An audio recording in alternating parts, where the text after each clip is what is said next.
Okay. तो आज का टॉपिक टॉपिक हमारा जो है वो है अर्थ मैग्नेटिज्म। अर्थ मैग्नेटिज्म या फिर पृथ्वी का चुंबकत्व। ठीक है, पृथ्वी का चुंबकत्व। ये मैंने एक फोटो ली है जो आपको बहुत कुछ बता रही होगी। इसको एक्सप्लेन करने से पहले मैं आपको मेरी तरफ से कुछ बता देता हूँ ताकि आपको समझ में आ जाए कि कैसे कैसा होता है। ठीक है। क्या होता है, ये जो अपनी पृथ्वी है ये एक धुरी धुरी या फिर एक्सिस पे घूमती है, इस पे घूमती है। और कभी भी अर्थ ऐसी सीधी ऐसी नहीं होती। ठीक है, वो ऐसी उल्टी यानी आड़ी है ऐसे, यानी एक एक्सिस पे घूम रही है। ठीक है, अब इसके अराउंड वो घूम रही है, रोटेशन कर रही है। ठीक है। अब इसके अंदर, अर्थ के अंदर बताऊं, आप बहुत नीचे जाओगे, बहुत नीचे जाओगे तो कोर नाम की चीज आती है, जहां पर Fe और Ni आयरन और निकल का मॉल्टन एकदम पिघला हुआ रूप है, जो एकदम अर्थ के बीच में घूम रहा है। अर्थ के बीच में घूम रहा है। 2 सेकंड रुको। बैटरी बैटरी बैटरी, हाँ। अर्थ के अंदर घूम रहा है। अब इसके घूमने के कारण अगर कोई भी चीज, हमें पता है चार्ज जो है, चार्ज अगर चुपचाप अपनी जगह पे है तो वो विद्युत क्षेत्र जनरेट करता है। बट उसी चार्ज को मैंने एक वेलोसिटी v दे दी तो वो अब चार्ज विद्युत क्षेत्र के साथ साथ चुंबकीय क्षेत्र भी या फिर मैग्नेटिक फील्ड भी जनरेट करने लगेगा। अब यहाँ पे क्योंकि अंदर मॉल्टन मैग्मा जो है, जो आपका आयरन और निकल है, वो अंदर घूम रहा है। तो इसके घूमने के कारण जो अपनी पृथ्वी है, जो अपनी पृथ्वी है या जो अपनी अर्थ है, वो भी खुद की एक चुंबकीय क्षेत्र या फिर मैग्नेटिक फील्ड जनरेट करती है। अब वो कैसे जनरेट करती है, तो उसके दो टाइप होते हैं। ये जो हरियाली लाइन देख रहे हो आप, ये उसका जियोग्राफिक हो गया, मतलब भूगोलीय धुरी हो गई, भूगोलीय एक्सिस या जियोग्राफी एक्सिस हो गया। बट इसके घूमने के कारण जो मैग्नेटिक फील्ड निकल रही है, जो चुंबक यानी आपकी चुंबकीय क्षेत्र बन रहा है अर्थ के अराउंड, वो जो है वो इसके कारण हो रहा है। तो उसके कारण एक और एक्सिस बनता है, उसके कारण एक और एक्सिस बनता है, जिसको मैं मैग्नेटिक एक्सिस बोलता हूँ या चुंबकीय धुरी बोलता हूँ। मैग्नेटिक एक्सिस या फिर चुंबकीय धुरी। ठीक है, ये बोलता हूँ। अब देखो, दोनों के बीच में आपका देखो जियोग्राफिक नॉर्थ पोल, आपका जियोग्राफिक साउथ पोल, आपका मैग्नेटिक नॉर्थ पोल और आपका मैग्नेटिक साउथ पोल। दोनों के बीच में अंतर कितने का है, तो दोनों के बीच में जो अंतर है वो है 1.5 डिग्री का। ठीक है, 1.5 डिग्री का, ये याद रखना, 1.5 डिग्री का। अब आते हैं इस मैग्नेटिक फील्ड की थोड़ी कैरेक्टरिस्टिक्स देख लेते हैं। जैसे चुंबकीय क्षेत्र होता है, उसका जो सिमिलैरिटी है ना, वो आती है अपने इलेक्ट्रिक फील्ड से, आपकी विद्युत क्षेत्र से। एक बार ध्यान से देख लोगे समझ में आ जाएगा। Magnetic field lines and there characteristics, चुंबकीय क्षेत्र रेखाएं और उनकी कैरेक्टरिस्टिक मतलब विशेषताएं अपन देख रहे हैं। यह एक काल्पनिक रेखा है जो किसी चुंबकीय क्षेत्र की दिशा या शक्ति को दर्शाती है। These lines are imaginary lines representing direction and strength of a magnetic field. दिशा, किसी भी बिंदु पर क्षेत्र की दिशा स्पर्श रेखा टेंजेंट द्वारा दी जाती है। At any point, the field direction is given by the tangent to the line. Tangent to the line. Okay, यह हमारा क्लियर हो गया। अब कैरेक्टरिस्टिक्स पढ़ते हैं, क्या क्या है। बंद लूप में बनती है। अब मैंने एक चीज देखा था, अगर मैं इसकी बात करूं चुंबकीय क्षेत्र की, अगर मैं चुंबकीय क्षेत्र की बात करूं ई की, तो वो प्लस क्यू से बनती है और माइनस क्यू पे खत्म हो जाती है, माइनस क्यू पे खत्म हो जाती है। मैग्नेटिक फील्ड भी ऐसी ही कुछ है, वो नॉर्थ पोल से चालू होती है और साउथ पोल पे जाके खत्म हो जाती है। नॉर्थ पे चालू, साउथ पे खत्म, नॉर्थ पे चालू, साउथ पे खत्म। उसके कारण वो क्या बनाती है, उसके कारण वो एक क्लोज्ड लूप या फिर एक बंद लूप बनाती है। ध्यान से पढ़ना, चुंबक के बाहर यह उत्तरी ध्रुव से दक्षिणी ध्रुव की ओर जाती है, उत्तरी से दक्षिणी ध्रुव की ओर जाती है। चुंबक के अंदर दक्षिणी ध्रुव से उत्तरी, अब अंदर की बात कर रहा हूं तो देखो घूम के वापस भी तो आएगी ऐसे, यहाँ से घुसी अंदर फिर इधर आएगी। तो साउथ से नॉर्थ की तरफ, अंदर में, बाहर तो इधर, बाहर जब जा रही है तो इधर ऐसे जा रही है, अंदर में साउथ से नॉर्थ की तरफ हो जाती है। यह विद्युत क्षेत्र रेखाओं से भिन्न है जो बंद लूप नहीं बनाती। अब देखो थोड़ा सा अंतर यहाँ पे कि यहाँ पे बंद नहीं हो रहा है, यहाँ पे जा रही है इधर, प्लस क्यू से माइनस क्यू पर इधर अंदर कुछ नहीं हो रहा है, अंदर यहाँ पे कुछ नहीं होता, पर यहाँ पर अंदर हो रहा है. Outside the magnet, they go from north to south pole. Inside the magnet, they go from south to north pole. Unlike electric field, which do not form closed loop. Electric field कभी भी closed loop नहीं बनाते, ये भी याद रखना. कभी भी एक दूसरे से इंटरसेक्ट नहीं करती है, कभी भी एक दूसरे को नहीं काटती है. क्यों नहीं काटती है? यदि वे काटते तो प्रतिच्छेदन बिंदु पर चुंबकीय क्षेत्र दिशाएं दो होती, जो कि असंभव है. If they intersected, the magnetic field would have two direction at the intersection point, which is not possible.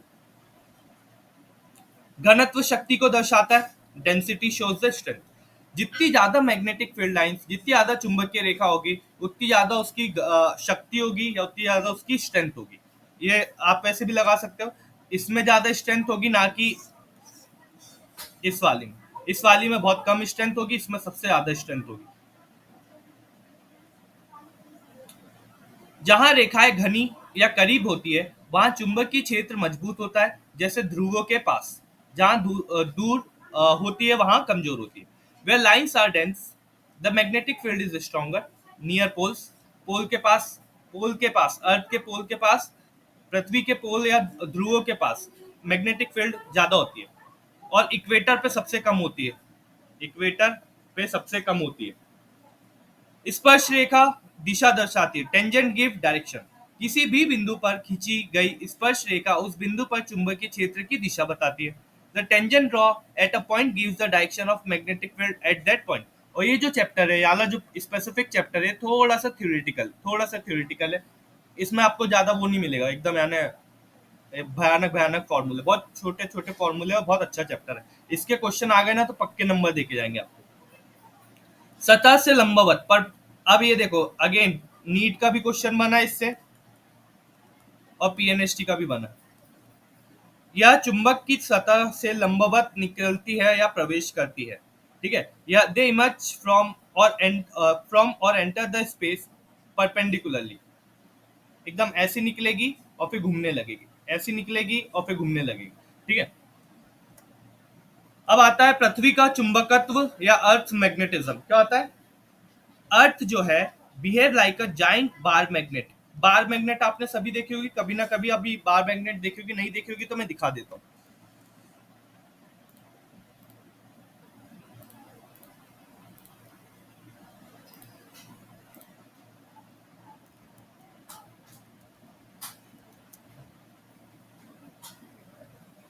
दिख रही है सबको बार मैग्नेट? देखिए सबने ऐसी. ओके, तो ये होती है बार मैग्नेट. ठीक है. चलो मैं इसको रहने देता हूँ, सभी ने देखी होगी तो. ओके. तो बार मैग्नेट का एक नॉर्थ पोल होता है और एक साउथ पोल होता है. अर्थ भी हमारी किसके जैसे बिहेव कर रही है? बार मैग्नेट जैसे बिहेव कर रही है. Magnetic field to that of solenoid जैसे भी काम कर रही है. ठीक है. पृथ्वी एक विशाल बार चुंबक की सतह की तरह व्यवहार करती है, जिसका चुंबकीय क्षेत्र परिनालिका जैसा होता है. बस इतना सा काम. ठीक है, एक लाइन काम खत्म. डिफरेंस देख लो. ये आपका डिफरेंस बताता है चुंबकीय ध्रुव में और भौगोलिक ध्रुव में. मैग्नेटिक पोल और जियोग्राफिक पोल. लोकेशन कहाँ पे है सर? अर्थ मैग्नेटिक फील्ड या फिर पृथ्वी के चुंबकीय क्षेत्र से परिभाषित होती है. अर्थ की एक्सिस या उसकी दूरी पे. Okay. Point to north magnetic pole, geographic magnetic pole. शायद 23 किलोमीटर का अंतर है. ठीक है, 23 किलोमीटर का अंतर. एक बार चेक कर लेना. ठीक है. ये एक बार पढ़ लेना. वैसे इससे क्वेश्चंस बहुत कम है, बहुत रेयर चांसेस है कि इससे क्वेश्चन आए, बट फिर भी एक बार पढ़ लेना. ठीक है. Magnetic meridian of earth magnetism. पृथ्वी के चुंबकत्व का चुंबकीय माध्य रेखा. वो जो मैंने लाइन खींची थी वो और कुछ नहीं, आपकी मैग्नेटिक मेरिडियन या फिर क्या चुंबकीय माध्य रेखा है. एक बार ध्यान से पढ़ लो. The magnetic meridian is a vertical plane that passes through the magnetic axis of a freely suspended magnet at a given location. It contains both the north and south magnetic direction. Of course ये आपको confusion में डालेगा, इसलिए आप definition देख सकते हो. मेरा काम तो बस आपको इतना बताना है कि वो जो लाइन मैंने खींची थी वो उसी को मैग्नेटिक मेरिडियन बोलते हैं. ठीक है, और कुछ नहीं. उसको हम चेक कैसे करते हैं? तो सर उसको हम कंपास की जो निडल है, कंपास भी देखा होगा सबने, अगर कंपास नहीं देखा तो वो भी दिखा देता हूँ।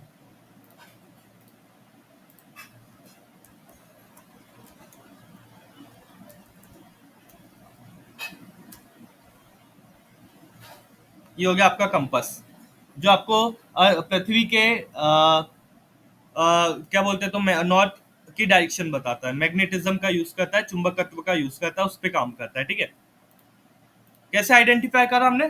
कंपास की जो सुई है उसको संतुलन करके हम पता लगा लेते कि मेरिडियन क्या होगा। It measures magnetic element like declination या फिर इंक्लिनेशन, विक्षेपण डिक्लिनेशन, झुकाव या फिर इंक्लिनेशन नापने में मदद करता है। बार मैग्नेट क्या होती है? Bar magnet is a rectangular piece of magnetic material having two pole north and south, ये भी हमने अभी देख लिया। बार चुंबक एक आयतकार चुंबकीय पदार्थ का टुकड़ा होता है जिसमें दो ध्रुव होते हैं, उत्तरी और दक्षिणी। मैग्नेटिक फील्ड लाइन की अभी हमने देख लिया विशेषताएं क्या होती है, अभी तुरंत देखा, फिर भी आप एक बार इसको पढ़ लेना। बार मैग्नेट जो है वो किसके जैसे काम करती है? वो सोलेनोइड के जैसे काम करती है। बार मैग्नेट को समतुल्य परिनालिका के रूप में भी जाना जाता है। ये भी अगेन सेम टू सेम वही कॉन्सेप्ट है जो अभी थोड़ी देर पहले पढ़ाया आपको, बस एक बार पढ़ना ही है, आपका पढ़ना ही है, आपको समझ में आ जाएगा पढ़ते ही पढ़ते। अब आता है magnetic dipole in a uniform magnetic field. एक समान चुंबकीय क्षेत्र में चुंबकीय द्विध्रुव कैसे होते हैं, ये हमने कल पढ़ा था। Tau equals to mu cross B, यहाँ पे एम का यूज कर लिया, सेम ही है, एम और म्यू सेम ही है। ये हमने कल के चैप्टर में पढ़ा था, वो लेक्चर को आप देख लोगे तो आपको समझ में आ जाएगा। फॉर्मूला क्या आता है? एम बी साइन थीटा, और पोटेंशियल एनर्जी या स्थितिज ऊर्जा जो आएगी एम बी कॉस थीटा आएगी, और कुछ डिफरेंस नहीं है। ठीक है, कल हमने एम्पियर सर्किटल लॉ पढ़ा था, आज हम फिर गॉस लॉ पढ़ रहे हैं मैग्नेटिज्म के। इसमें क्या है, क्या बोलता है Gauss law? The net magnetic flux through any close surface is zero. बस इतना से याद रखना है, बस ये लाइन याद रखना है। ठीक है, किसी भी बंद पृष्ठ के माध्यम से कुल चुंबकीय फ्लक्स हमेशा कैसा होता है? शून्य होता है। याद रखो, आपका काम खत्म। यही है डायरेक्ट क्वेश्चन पीएनएसटी का। ठीक है, बिकॉज अब क्यों, उसका रीजन भी देख लो। बिकॉज चुंबक की जो मैग्नेटिक मोनोपोल्स है वो do not exist. Magnetic field lines और जो है हमेशा कैसी बनाती? क्लोज लूप बनाती है। क्या कारण है? क्योंकि चुंबकीय एक ध्रुव द्विध्रुव होता है, एक ध्रुव करके कुछ नहीं होता। ठीक है, मोनोपोल अस्तित्व में नहीं है। चुंबकीय क्षेत्र रेखाएं हमेशा बंद लूप बनाती है। अब अर्थ की मैग्नेटिक फील्ड, पृथ्वी का चुंबकीय क्षेत्र, अब भी हमने देखा। The earth behaves like a giant bar magnet with a magnetic field similar to the produced by a dipole. पृथ्वी एक डायपोल मतलब कुछ नहीं, नॉर्थ साउथ बार मैग्नेट का ये डायपोल हो गया। ठीक है, पृथ्वी एक विशाल क्षण चुंबक की तरह व्यवहार करती है जिसका चुंबकीय क्षेत्र एक द्विध्रुव के समान होता है। इंपॉर्टेंट मैग्नेटिक एलिमेंट, महत्वपूर्ण चुंबकीय तत्व। मैग्नेटिक डिक्लेशन, चुंबकीय विक्षेपण, याद रखना। मैग्नेटिक डिक्लिनेशन या फिर चुंबकीय विक्षेपण क्या होता है, एक बार डेफिनेशन याद रख लो। बाकी एग्जाम ओरिएंटेड इंफॉर्मेशन तो बस ये है, ये नहीं है जितनी की ये है। ठीक है, angle between geographic meridian and magnetic meridian,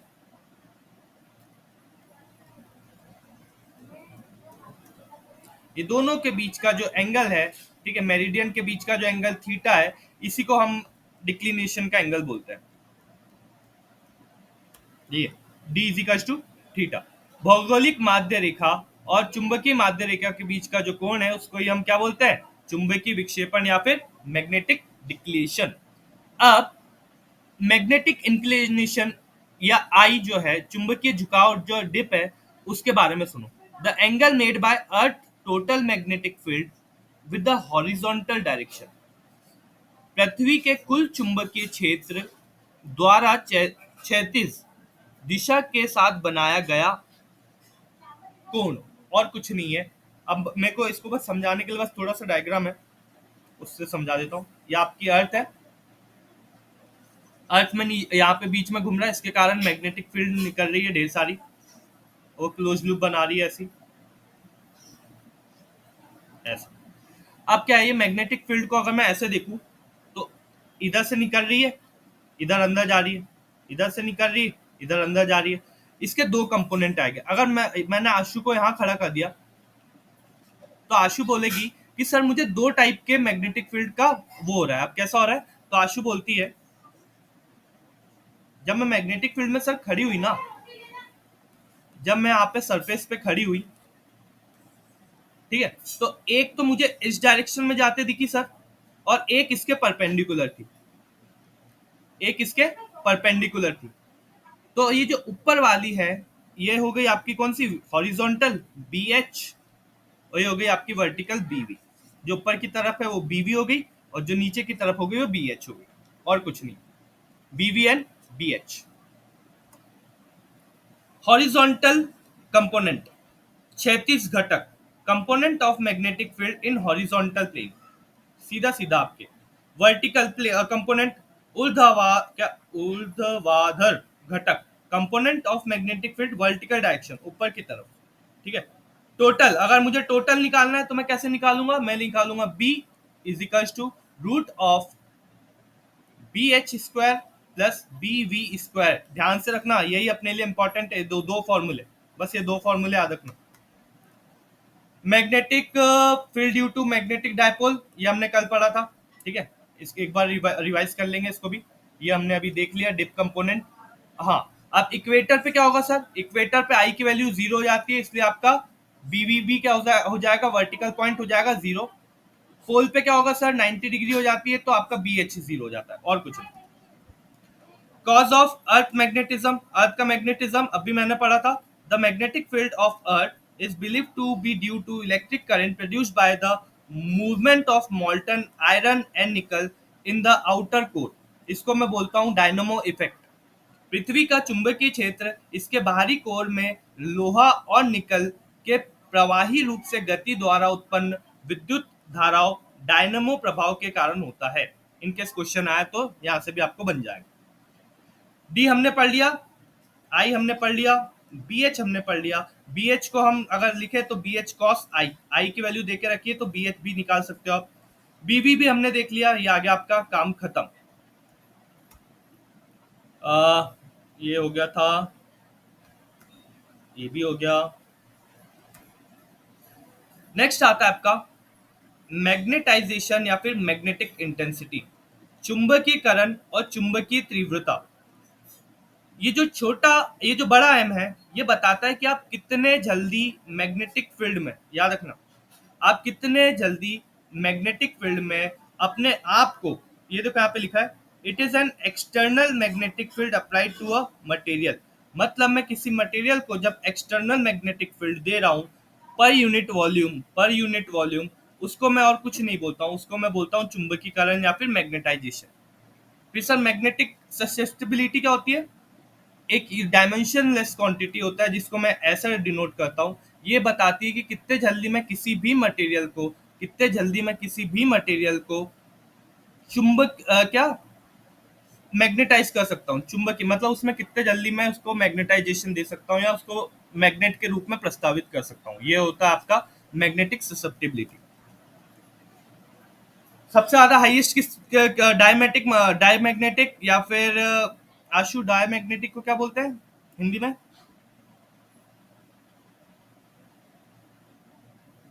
रानी, प्रति, और पैरामैग्नेटिक को